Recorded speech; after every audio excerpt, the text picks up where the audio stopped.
Good morning, everyone. Thank you all so much for being here to listen to the MSA's Islamophobia PL. And if you're watching this recorded, thank you so much for taking the time to watch it. All right. So before we start, we would all like you guys to complete a mini quiz. And we would like you guys to take no more than 2 to 3 minutes to complete this mini quiz. And it should be getting passed out right now. So, yeah.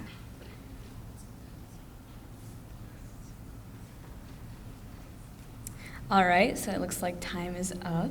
We will be referring to the quiz as we go through the presentation, so you guys will find your answers as we kind of go through our presentation. Now, before we begin, I do want to highlight that some of the information we will be talking about is sensitive. However, our intention is to only educate you all and raise awareness on the acts of Islamophobia going out around through the world, as well as in our community.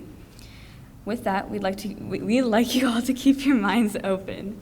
Now, if you do have any questions at any point in our presentation, we have a link up at the top of our presentation that will be there throughout the whole time. And if you go to that website, you guys can enter or type in a question, and you can choose to remain anonymous if you'd like to. We will receive all your questions on there. However, if you do want to prefer to write your questions down, you can use that paper that you had your quiz on, and we can write their questions there and share it with us verbally at the end of our presentation. Thank you. Hello everyone. So we're going to start by briefly explaining what Islam stands for and what its true meaning is to clear up some common misconceptions. So Islam is a religion of peace, and the saying Muslims use to greet each other comes from Islam. The phrase is salam, which means peace be upon you. The meaning of Islam has been misunderstood over many years due to the tragic event of 9/11, which framed Islam as a distraught religion that has no morals. However, Islam has many morals, including 6 articles of faith: belief in the oneness of God, the angels, the Holy Quran, the prophets, the Day of Judgment, and the preordainment, as well as the 5 pillars of Islam: the Shahada, confession of faith, 5 daily prayers, fasting, charity, and pilgrimage, which are mainly taught in world history classes during the Islam section of the lessons. Islam is also not the fastest growing religion around the world since 2017 just because of the higher fertility growth rate, but also due to the increase of converts. A non-Muslim converts into Islam by saying the Shahada at a mosque, the place of worship for Muslims. According to the Pew Research Center, there are currently 1.8 billion Muslims in the world. Something that may not be known is Muslims first started arriving in America in Columbus's ships from the 16th to 17th century. In fact, over 1/3 of all enslaved people that came to America were Muslims who were forced to convert out of their religion, and over 60% of Muslims live in Southeast Asia.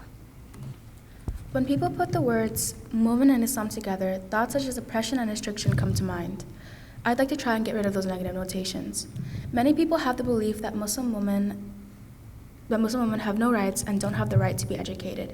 This is untrue. In the Quran and Surah Al-Imran, it states, "Never will I waste the work of a worker, whether male or female." What this line is saying is that no matter what gender, your deeds will not be disregarded. As for the misconception that women in Islam are uneducated, this is false. A Muslim woman herself, who went by the name of Fatima al-Fihri, made the first well-known university. The Prophet Muhammad, peace be upon him, himself, stated that all Muslims should seek for knowledge. Another thing I'd like to touch on is how culture is mixed up with religion a lot of the times. A few examples of this would be how many people think that in Islam, having a boy is better than having a girl. But in reality, in Islam, it's said that having a girl is seen as a blessing, and no matter what gender the baby is, the baby will be treated equally. Another thing that says in certain cultures, it's said that women can't be independent and they must stay home and take care of the family. In Islam, a woman is allowed to be independent, both financially and in general. Their responsibilities should be spread out equally, or they must come to a mutual agreement. I'd also like to talk about the hijab in Islam. Hijab is seen as a symbol of modesty in Islam, and it covers the parts of the woman, like intimate parts, and that's called aura in our religion. Many people have a belief that hijab is oppressive, and it's something that we are forced to do. In reality, hijab is a difficult thing to keep up with, and a girl can wear hijab when she feels ready. If you look around at the girls presenting here, you can see that many of them are not wearing hijab. That in itself should show hijab isn't something that's forced upon us. And now we are going to start talking about Islamophobia. Islamophobia can be defined as anti-Muslim racism. It is a hatred against the followers of Islam that results in a pattern of discrimination. With that, it creates a distorted understanding of Islam. Islamophobia can also be characterized as a system of religious and racial animosity. It is characterized as that is perpetuated by private citizens as well as cultural and political structures. In addition, Muslim women, men, and children have been racialized, whether it be due to their language, clothing, or skin color. They are also affected by Islamophobia. Islamophobia is a special type of racism that describes acts of violence and racist speech that are motivated by past wrongdoings and unfavorable stereotypes, which result in the exclusion and dehumanization of Muslims and anybody else who is considered to be a Muslim. This systematic process of Islamophobia has been spreading throughout the globe ever since the First Crusades 1,000 years ago. However, I want to go over the 3 major cases of Islamophobia in our world today. Firstly, France has passed a series of legislation with Islamophobic motives. This started with a law in 2004 that prohibited the wearing of conspicuous religious symbols. Now, this law was to only apply to schools. However, it's been reported that many employers use a woman wearing a hijab as an excuse to not employ them or to fire them. In 2010, France passed legislation that prohibited the wearing of face-covering veils in public. This law, while it states veil, refers to the Islamic face covering known as the niqab. Many women were forced to abandon this aspect of their religion due to this Islamophobic policy. More recently, France has even taken to extend the 2004 conspicuous religious symbols legislation to include the wearing of hijabs in sports. This would ban Muslim athletes in France from wearing the hijab. The French Soccer Federation has already taken to enforce this law, prohibiting hijab-wearing women players from participating in games even on the local level. Next, in India, my home country, is home to 200 million Muslims. This is one of the largest populations of Muslims in a country. However, the BJP, India's ruling party, is notorious for making Islamophobic and Hindu nationalist views. Even with a large Muslim population, there are no Muslim lawmakers in the BJP party, leaving Muslims in India practically voiceless. India's government, too, has passed Islamophobic legislation. In 2020, India passed a Citizenship Amendment Act to provide citizenship to only non-Muslim immigrants. That same year, Muslims came to New Delhi to protest this passing of the law. However, the protests eventually erupted into violence from those supporting the legislation, which was reportedly incited by the BJP themselves. This left 4 dead and at least 50 injured. And throughout all this violence, not a single cop made any arrests. This is not the only act of Islamophobia in India. For years, Muslims in India have been brutally murdered and beaten. However, it's the government that's only encouraging the acts, if anything. Moving on, since 2014, in Xinjiang, China, Uyghur Muslims have been taken into custody and brought to detention camps in order to educate Muslims, as per the Chinese government. However, there is more than education that is going on in these camps. Recent evidence, including testimonies from those several survivors, have shown that Uyghur families are being separated. Muslims have been detained and forced into labor, forced to only consume pork and alcohol, both of which are prohibited in our religion, and prohibited to engage in anything remotely related to Islam, and even being sterilized if they are women. There are more than 1 million Muslims being detained. This is an ethnocide. You don't want to destroy the bodies. You want to keep the bodies for your national GDP and be workers in your country, so you won't kill them. But you want to destroy their souls, the culture, and their religion. And this has been happening right under our noses for decades. After World War II, we said, not under our watch, never again. But since World War II, nothing like this has ever happened. So where are those slogans of never again? To give you one example, Russia recently invaded Ukraine. No doubt this was a horrible thing. Any loss of life is horrible. Immediately, the NATO superpowers got to work, boycotted Russia, put taxes against them, increased the price of oil. The Russians could not use basic credit cards. But do you know what happened to China? Nothing. Why? Is certain blood cheaper than others?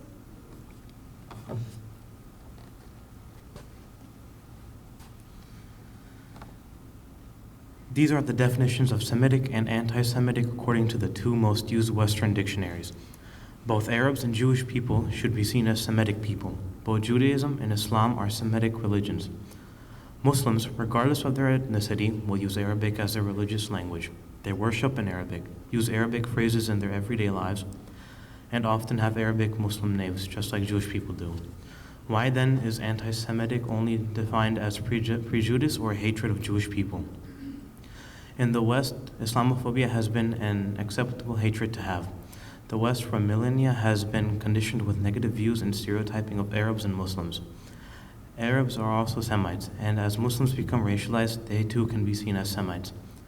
Leaving Arabs and Muslims out of the common association with Semitic and out of the definition of anti-Semitic in itself is a form of Islamophobia. We don't expect people to suddenly begin to use Semitic and anti-Semitic differently, but we hope that you begin to see the Arabs and Muslims are also Semitic people. The verse of the Quran on the slide expresses how Islam sees Judaism and shows how important it is for Muslims to respect, protect, and support Jewish people. On the lines between the relationships between Muslims and Jewish people, the Palestine-Israel conflict is often misunderstood. The conflict itself has lasted more than 100 years. However, we won't be getting into the specifics of this because it would take another PL to fully explain it with necessary details. Zionism is a European Jewish nationalist movement that began in the 1890s and promoted the creation of a Jewish state, which is now Israel. However, the Israeli government and the effects of Zionism have led to the deaths of thousands of Palestinians and has displaced hundreds of thousands more, leaving them as refugees. Many students, especially those from Palestine, have been affected by the results of this conflict. Some aren't even allowed to visit family at home due to the conflict in their locations. Because of this impact, many students voiced their support for Palestine.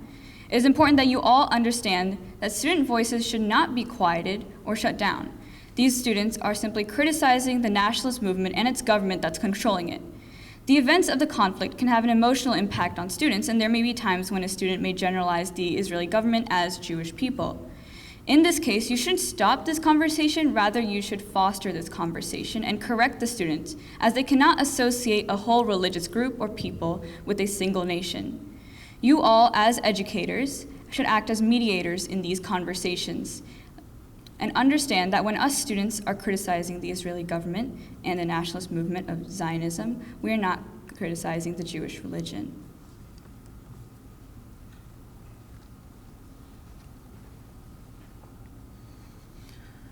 Media plays a significant role in how we Muslims are represented today. From TV entertainment to news coverage, they all have a notable detail in common, a negative connotation of Islam. And this isn't only talk and resentment felt by us Muslims. It is backed by actual facts recorded in a Harvard study over multiple notable news channels, namely Fox News, CBS, and NBC. For example, all reports on Muslim protagonists from 2015 to 2016 all had a negative undertone and sometimes even undermined the protagonist. What's further bewildering about the statistic is that Muslims have 3% of the total speaking time on articles about Muslim protagonists, whereas the 2016 presidential election winner, Donald Trump, had 21% of it. The person that called for a complete shutdown of Muslims entering the United States had 7 times more speaking power than the 1.8 billion Muslims themselves. It makes you think, how much more one-sided can an argument get? Trust me, it can. One of the positive efforts is the 2015 anti-ISIS march in London. That flooded the streets of London. Unlike many of the protests happening today, namely the overturning of Roe v. Wade, why was the anti-ISIS march not reported? Why do tragic stories about a 3-year-old washing up on a beach lose significance? Even the TV shows we watch with our friends and families are plagued with Islamophobia. But what about other religions? Terrorist attacks by alleged Muslims get 350% more news coverage than any other group, and compared to Catholicism, Judaism, and Hinduism, Islam was the only religion with more negative articles than positive ones. Ever since the terror attack of 9/11, there has been an increase in Islamophobia and more anti-Muslim assaults than ever before.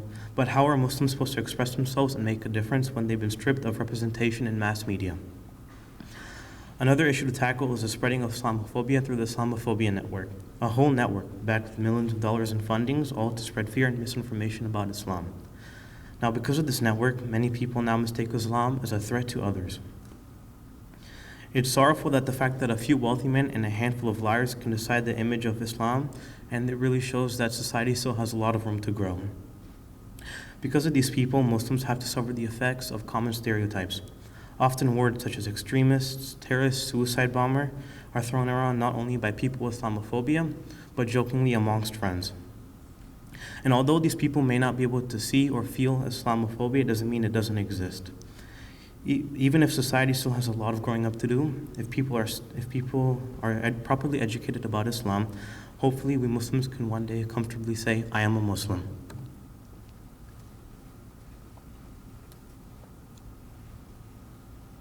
It is quite often where the news and other media sources portray Muslims as the offenders and villains, when we are the victims and targets of terrible hate crimes.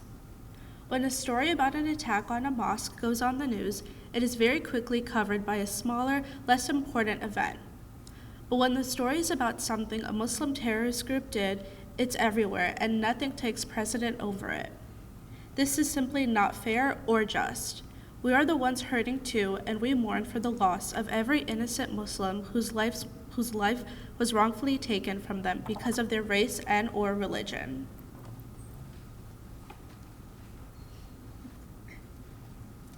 Next, the political rhetoric tied to Islamophobia. Politicians' narratives are frequently viewed as legitimizing and encouraging hate crimes, as well as either calming or igniting the tensions brought on by prior hate crimes like terrorist attacks. This link between political discourse and hate crimes has become a subject of increased concern in recent years. It involves politicians playing with people's emotions and making use of their fear to actively instigate Islamophobia when it feeds their political interest. Next, the American foreign policy also plays a big role in Islamophobia, as it is frequently utilized by the U.S. to justify its international relations in attacking Muslim-majority regions of the world.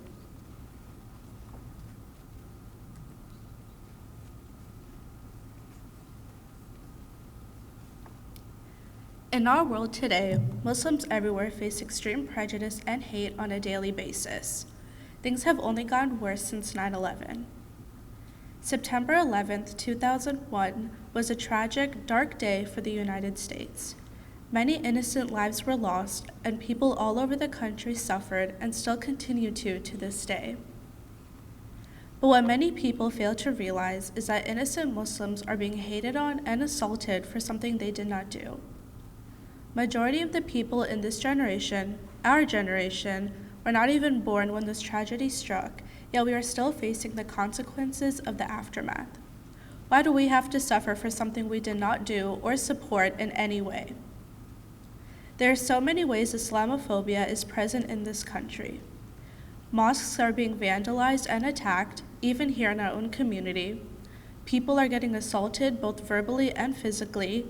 Hate crimes against Muslims have drastically increased since 9/11. Muslim youth are being bullied at school, and so much more.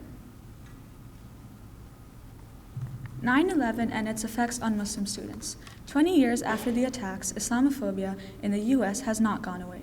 Hate crimes against Muslim friends, like houses being vandalized by spray paint, car windows broken, women and girls' hijabs or headscarves torn from their heads by strangers. 51% of American Muslim children experience religious-based bullying in school. Ali Hassani said, "Fear and prejudice about Muslims are based on ignorance about Islam and Muslim cultures. White supremacist groups have gained momentum and resources and have deeply influenced the corresponding uptick in both hate violence and xenophobic political rhetoric that we have seen in just the last year. Additionally, making terrorist jokes have reportedly caused Muslim students to experience higher level of psychological distress." I speak from personal experience when I say that there are far too many hateful actions going on at school than there should ever be. This topic hits close to home for me for many reasons.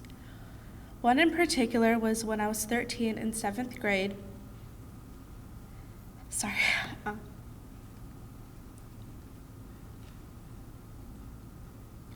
A classmate of mine yanked down my hijab in front of everyone.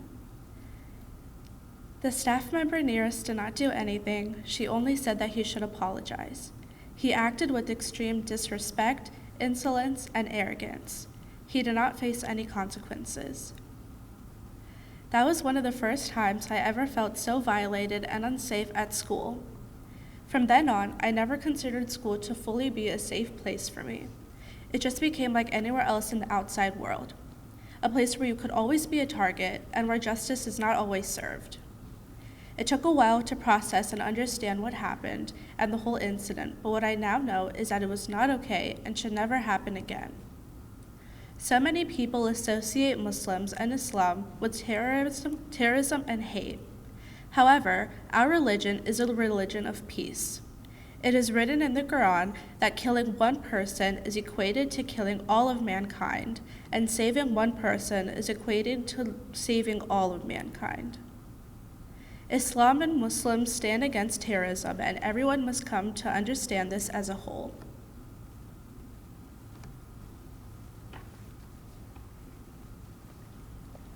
Musab Ali was the first Muslim ever elected to public office in the city and a board member of the Harvard Muslim Law Students Association. He wanted to represent that Muslims are not some sort of radical fanatics who are trying to overthrow the Constitution or take over the government. Ali plans to continue using his platform to advocate for policies that ensure equal treatment for Muslim Americans. Additionally, Ali said, "For a lot of minorities in this country, it is a constant struggle. There is a constant need in America to have a group that is vilified and treated as the other. That is the sad reality of the American experience." We at the Muslim Student Association at Deep Run High School have come up with suggestions for you all in order to promote an equitable school environment for Muslim students. Our first suggestion is to make changes to our school's 9/11 announcement. While we recognize the lives lost and honor those who sacrificed themselves for the safety of others, it's also important that we recognize that many Muslims have been attacked and killed as they are blamed for the events of 9/11. We must also state in this announcement that school is an equitable environment for all students. So the anniversary of 9/11 nor its events are an excuse to harass Muslims, Arabs, or any South Asian students and staff. In terms of the classroom environment, we ask that if you are to teach about 9/11 or to complete assignments on that topic, that you examine the multiple social and political effects that resulted. It's important that we don't only assess the tragedy, but its aftermath. Next, we ask that when given the opportunity, teach culturally diverse stories and perspectives. We examine sources as part of the curriculum for many classes, so use this as an opportunity to include various diverse narratives to be inclusive to all your students. Many students recognize that the same curriculum is taught every year in many classes, especially in history classes. We suggest that some history classes teach about lesser-known facts in history. For example, the United States' first trade agreement with the Ottoman Empire was completed by George Bethune-English, the first white Muslim man in America. Even in other classes, there's always an opportunity to teach the origins of any topic. The subject of algebra itself was created by a Muslim during the Islamic Golden Age. Our point here is that us Muslims do not want to be recognized and known for our suffering, but also from our successes and contributions to the world today. Lastly, and this goes to all teachers, please step in when you hear or see any acts of Islamophobia in the classroom, hallway, or commons. As an educator, you are a source of representation, inspiration, and an ambassador for maintaining equity and opportunity within schools.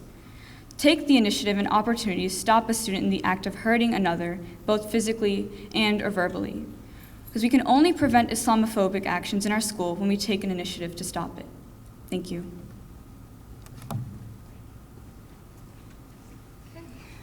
Thank you all for listening so intently to our professional learning. We truly appreciate your time. So now we will be doing the quiz review, and I hope you guys kind of found the answers throughout this presentation. That was our goal. So here are the answers, and you can quickly look through if you'd like.